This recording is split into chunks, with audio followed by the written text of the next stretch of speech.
ভারতের বিপক্ষে যে মাইল ফলক ছুঁতে পারেন মোস্তাফিজুর রহমান। ভারতের বিপক্ষে ম্যাচ খেলে মোস্তাফিজুরের বিশ্ব রেকর্ড। রশিদ সাকিবকে টপকে গেলেন মোস্তাফিজুর রহমান। দর্শক, সাকিব আল হাসানকে টপকে টি-20তে বাংলাদেশের হয়ে সর্বোচ্চ উইকেট শিকারকারীর দ্বার প্রান্তে গেছেন মোস্তাফিজুর রহমান।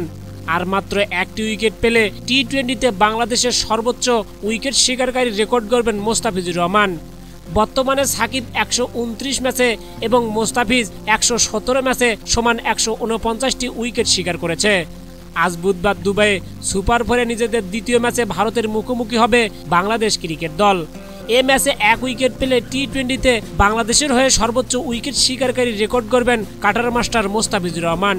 টি-20তে ভারতের বিপক্ষে 13 ম্যাচ খেলে 459 রান দিয়ে 8 উইকেট শিকার করেছেন মোস্তাফিজুর রহমান। দর্শক, 2015 সালে মিরপুরে পাকিস্তানের বিপক্ষে ম্যাচ দিয়ে টি-20তে পথ চলা শুরু হয়েছিল মোস্তাফিজুর রহমানের। ক্যারিয়ারের প্রথম টি-20তে 4 ওভার বল করে 20 রান খরচ করে 2 উইকেট শিকার করেছেন তিনি। এরপর বাংলাদেশের পেস আক্রমণে গুরুত্বপূর্ণ সদস্য হয়ে ওঠেন মোস্তাফিজুর রহমান। সাম্প্রতিক বল হাতে দারুণ ছন্দে আছেন তিনি। এশিয়া কাপে সর্বোচ্চ 2 ম্যাচে 3টি করে মোট 6 উইকেট শিকার করেছেন তিনি। গ্রুপ পর্বে বাংলাদেশের শেষ ম্যাচ আফগানিস্তানের বিপক্ষে 28 রান এবং সুপার 4-এর প্রথম ম্যাচে শ্রীলঙ্কার বিপক্ষে 20 রানে 3 উইকেট নিয়ে দলের জয়ে বড় ভূমিকা রাখেন কাটার মাস্টার মোস্তাফিজুর রহমান। দর্শক, সাকিবকে সরিয়ে বাংলাদেশের শীর্ষে উঠতে পারে মোস্তাফিজুর রহমান।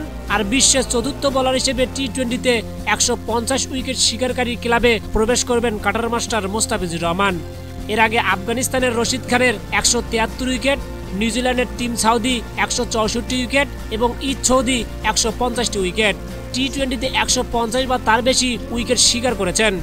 সম্মানিত ভিউয়ার্স, বিশ্বের নতুন নতুন ক্রিকেট আপডেট পেতে আমাদের চ্যানেলটিতে সাবস্ক্রাইব করুন। দর্শক, এশিয়া কাপের সর্বশেষ আপডেট পেতে আমাদের চ্যানেলের সঙ্গেই থাকুন। ধন্যবাদ সবাইকে।